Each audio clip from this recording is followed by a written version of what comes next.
We're living in a simulation. This is an actual simulation. What we've done now with the video game No Man's Sky, it's got 80 quadrillion worlds in there. It's a never-ending game created by, I think, 12 college students, fits on one DVD, and they're going to add AI into it, which means that the beings and the animals and everything else in there, they're going to become conscious. Also, the other video game, The Sims. The Sims. Yeah. The Sims, they're talking about adding consciousness to the Sims and adding AI in there. So eventually these Sims are going to start asking questions. Who are we? Where do we come from? What is this that we're living in, this construct? Is there a Big Bang? Yeah, the Big Bang is when we hit the power button and turned you on. That's the Big Bang. That's when everything went out. Yeah. So, they can then maybe even begin to write programs in the Sims program to create their own universe. So there's multiple layers of reality. I don't think we're even close to base reality. So the human mind is encased in darkness. It doesn't even know what's going on out here, but it has friends. Sight, hearing, smell, touch, feel, all those 5 senses. It sends the friends out. The friends collect data.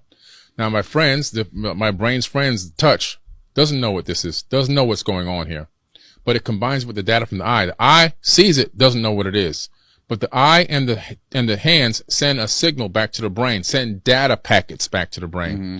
The brain then sorts it out and then creates a hologram of what's here. And then I'm navigating through the third dimension based on a hologram from data packets. Right. And the universe is doing the same thing. There's one consciousness, which has divided itself into Googles of entities. Me and you are one of them. And it's experiencing itself. We are the sensory perception for the universe. Because we can't even see, we only see 1% of the light spectrum here. If we saw more than 1% of the light spectrum, we'd freak out. There's so much going on. In the multi-spectrum, in the ultraviolet, in the infrared, in the gamma ray range, in the X-ray range. We would freak out. There's stuff going on all around us as we speak. Billions of waves and frequencies moving around us that we would be able to see if we had the eyes for it. And I think that 1% is all we can handle. Let's be honest with you. Yeah, more than 1%, it would be a lot. Yeah, it'd be cool to have some X-ray vision or something like that. Yeah. But you add it all together at once, and now you're talking about multiple dimensions. Well, the human avatar body can't even get to the dimension because we're a third dimensional substructure. We'd have to create the technology to phase shift into a body of some type, whatever type that would possibly be, to even ascend to a higher dimension. Yeah.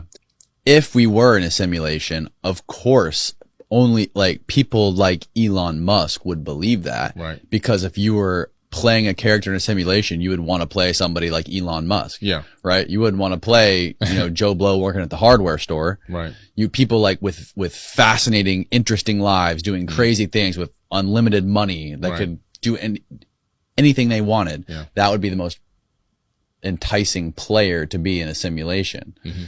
But what's cool, I think, is that the universe itself is using us to figure out what it's like to be Billy Carson, what it's like to be you, what it's like to be this microphone, what it's like to be a person that's living impoverished, what's it like to be a person that's living rich, what it's like to be an inventor or an explorer, what is it like to be all these different things, what is it like to be a blade of grass, what is it like to be a rock. And I think all that data is being transmitted back to source in real time. And what do you think the source is? Do you think the source is like, are we a simulation inside of a simulation inside of a simulation, or are there actual biological beings that are controlling the simulation? That's a great question. I can only go by Hermetic principles, as above, so below. And so if you look at the way the universe or the multiverse would be set up, it's almost like cells in a human body. Because you look at the cells in our body, it's like a multiverse inside of us. Mm-hmm. And so it's like we're living in also a multiverse, which is full of cells. Each universe could be a cell. It's just really amazing. So it could be biological. It could be that we're in a biological body. It could be that we're in a software program. I mean, there's so many possibilities. It's almost endless. But I do know that the fundamental basis of what we're living in is light. Because everything, if you take an atom out of this phone and then smash it, it's going to give off light. It's just slowed down light waves to a slower frequency. Everything that exists, I mean, everything in the third dimension, everything you could think of is only a light wave. Matter of fact, due to wave particle duality, everything only exists as a wave first and then collapses into what we appear to be the illusion of solid matter later. Like right now, you're here. Your home exists as a wave of potentials. It doesn't even exist as a solid structure. Now, if somebody sees it, it collapses instantaneously into a solid structure known as your house. Mm-hmm. Your house has a specific frequency because of the way the atoms were stacked. So it always collapses into the same structure. When you get around that corner and you finally make it home and you see it, that's when it collapses back into your house again. Right. Everything you can't see exists as waves, just like in a video game. The next frame only appears when you need it to. If you go this way, the screen doesn't go anywhere. It's the same screen. The next light matrix moves into your view so you can play the video game. You go back this way, again, it just keeps moving. We're living in that type of a simulation.